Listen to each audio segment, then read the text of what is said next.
De todos os terríveis genocídios que já foram cometidos, um dos primeiros genocídios do século XX é possivelmente um dos mais horríveis e mais ocultados.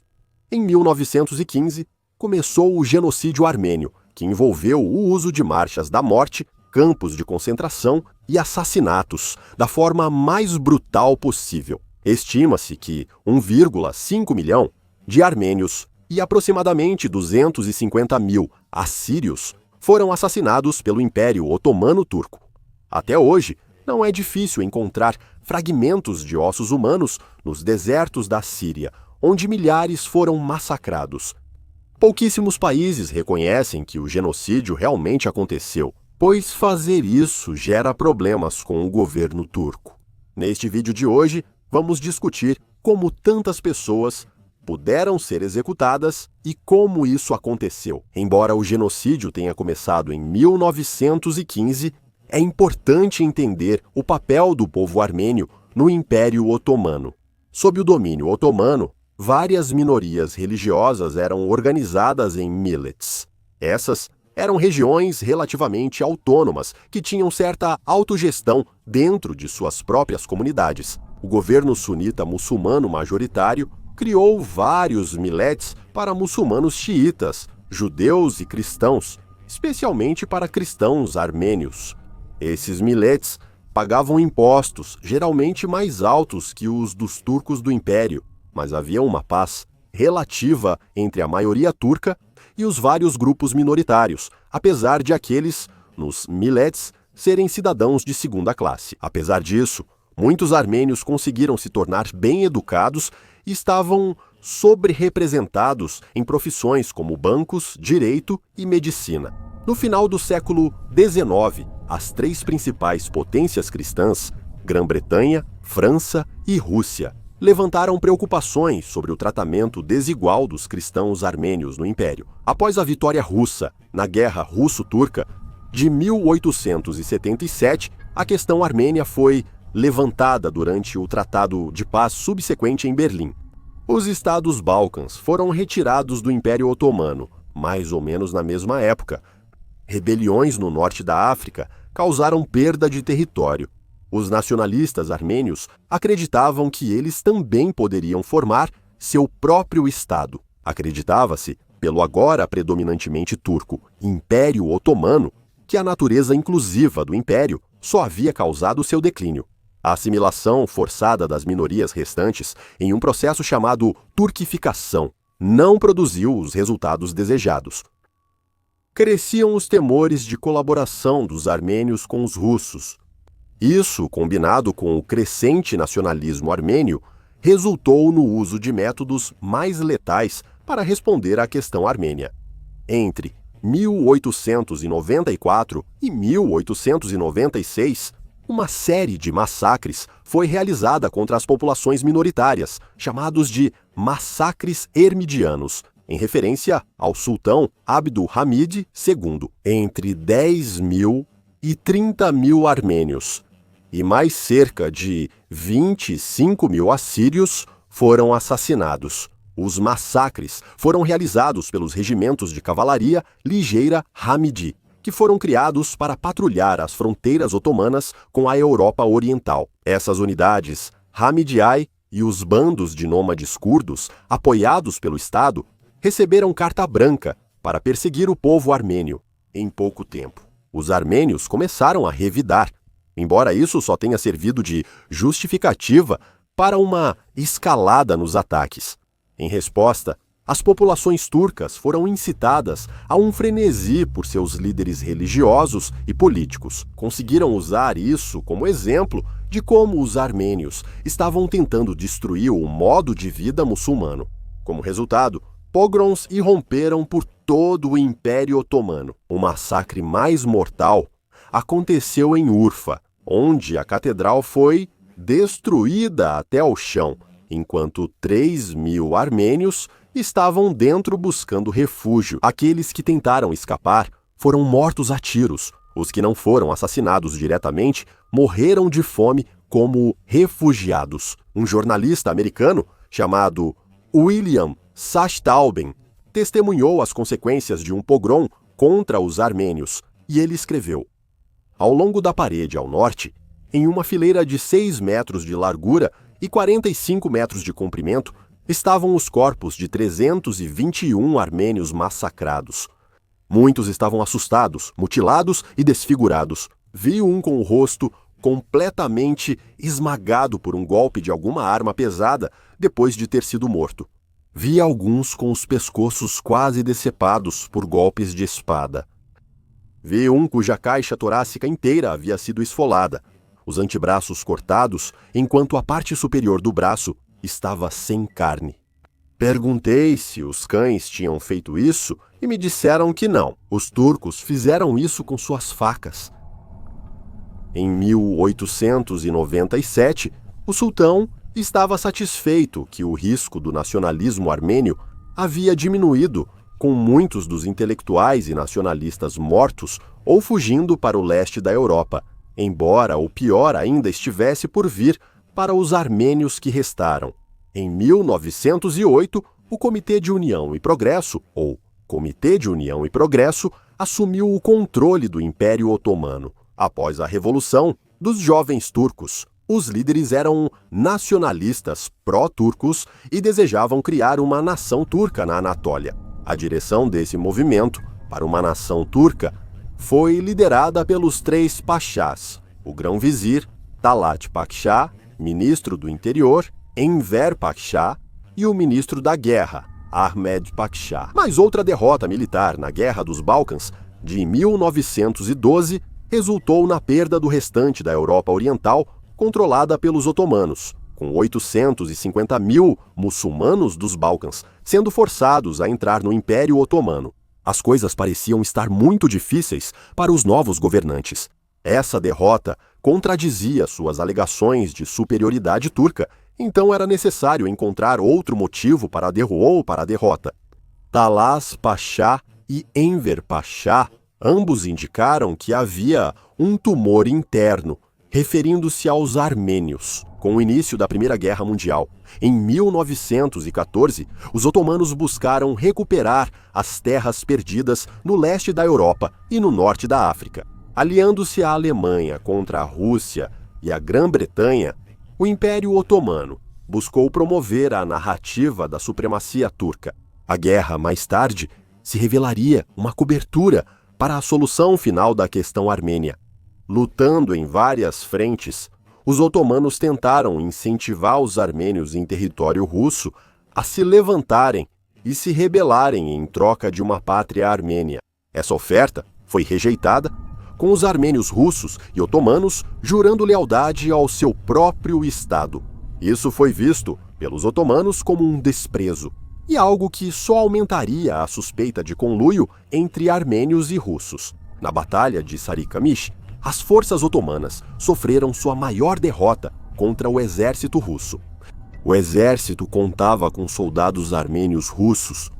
O exército otomano realmente tinha voluntários armênios, mas mesmo assim, a suspeita recaiu sobre eles como causa da derrota. Uma quinta coluna minando o esforço de guerra. Soldados armênios foram desarmados e enviados para batalhões de trabalho, não sendo mais confiáveis. Depois de desarmados, os soldados armênios foram sistematicamente assassinados por seus antigos irmãos de armas. Mas o ponto de virada foi a ocupação armênia de sua cidade sagrada de Van e a defesa contra as forças otomanas. Os turcos viram isso como uma prova definitiva de uma revolução armênia com apoio russo. No entanto, os armênios que se barricaram em Van fizeram isso em resposta ao medo de um massacre em massa de armênios na região. Cerca de 50 mil armênios foram massacrados nas províncias periféricas, com a culpa atribuída às milícias curdas apoiadas pelos turcos, ligadas aos Hamidi. É importante notar que o turco Jandarmuri, a polícia militar turca, também foi responsabilizada. De qualquer forma, os pachás tinham todas as provas de que precisavam para finalmente responder à questão armênia. Em um reflexo da expulsão de 850 mil muçulmanos dos Balcãs, os pachás organizaram as deportações em massa dos armênios, gregos e assírios dentro de suas fronteiras. As deportações começaram em Constantinopla, tendo como alvo as elites políticas e intelectuais, e se espalharam pelo império com redes de rotas que levavam a campos de detenção. Não importava se essas pessoas eram leais ou potencialmente desleais. Todos os armênios foram alvo e considerados uma ameaça à segurança nacional. As deportações foram realizadas por meio de marchas da morte. Homens aptos e meninos, com mais de 12 anos, eram frequentemente executados na frente de seus entes queridos. Os corpos, geralmente, eram descartados em rios, mas devido ao grande número de corpos entupindo a água e à poluição causada, isso foi interrompido e, em vez disso, os corpos passaram a ser jogados em sistemas de cavernas ou desfiladeiros. Relata-se que, em determinado momento, havia tantos cadáveres no rio que, para desobstruí-lo, foi necessário usar explosivos.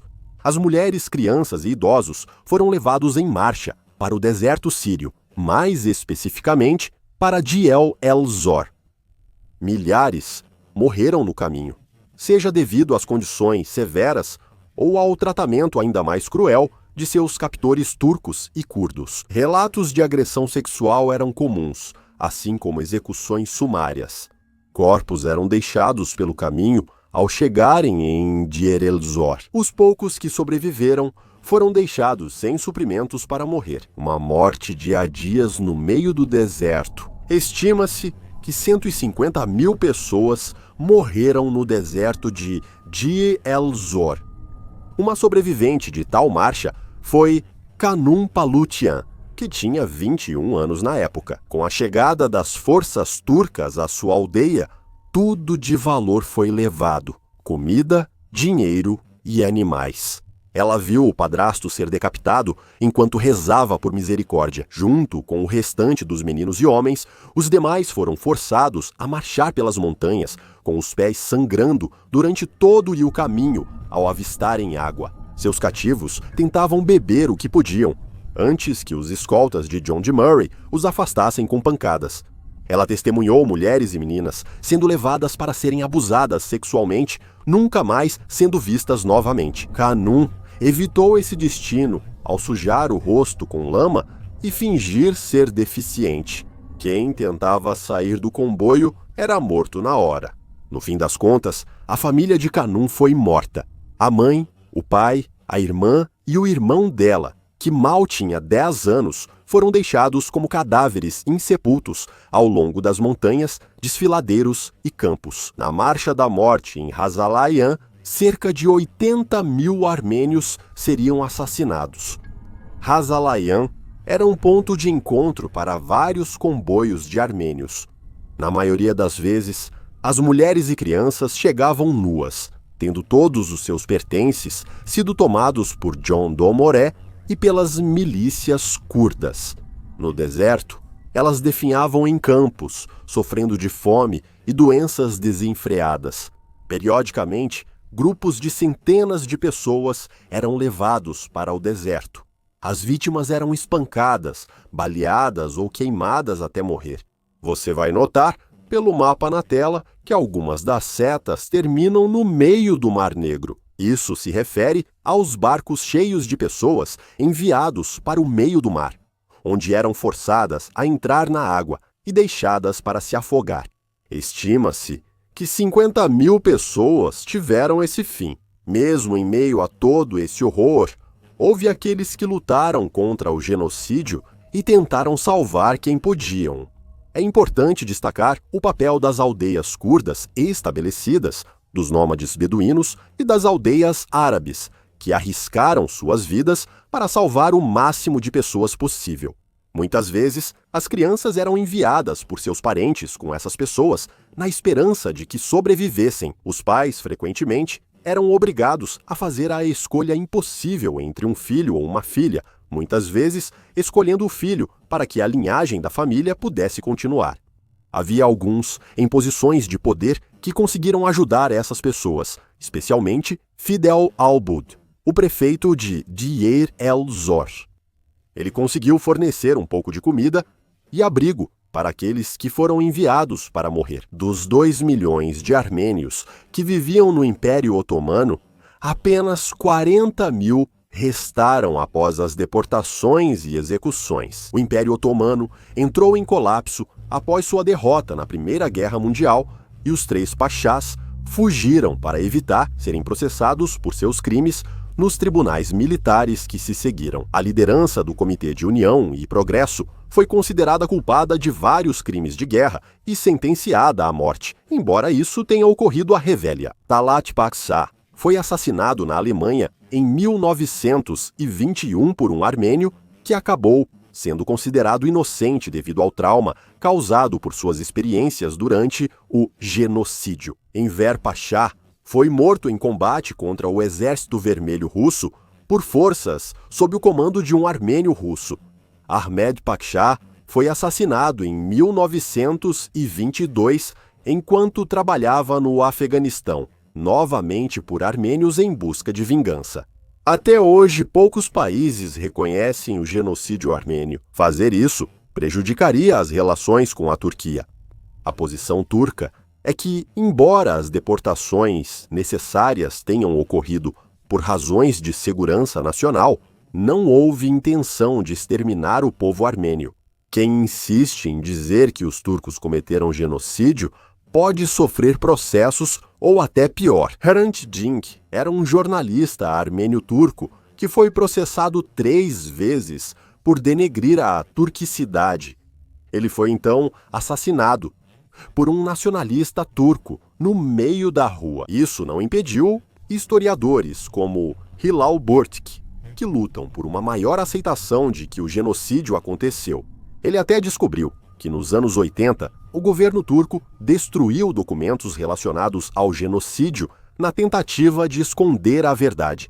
Em termos de reconhecimento internacional, ele é variado, em grande parte político. O Partido Democrático Curdo pediu desculpas pelo papel das tribos curdas no genocídio. Foi apenas em 2021 que um presidente em exercício dos Estados Unidos se referiu publicamente aos eventos de 1915 como genocídio. Países europeus como França e Alemanha reconheceram que o genocídio aconteceu, enquanto o Reino Unido não reconheceu, mas as nações descentralizadas do país, de Gales e da Escócia, reconheceram. É uma situação bastante variada em relação a quais países reconheceram o genocídio.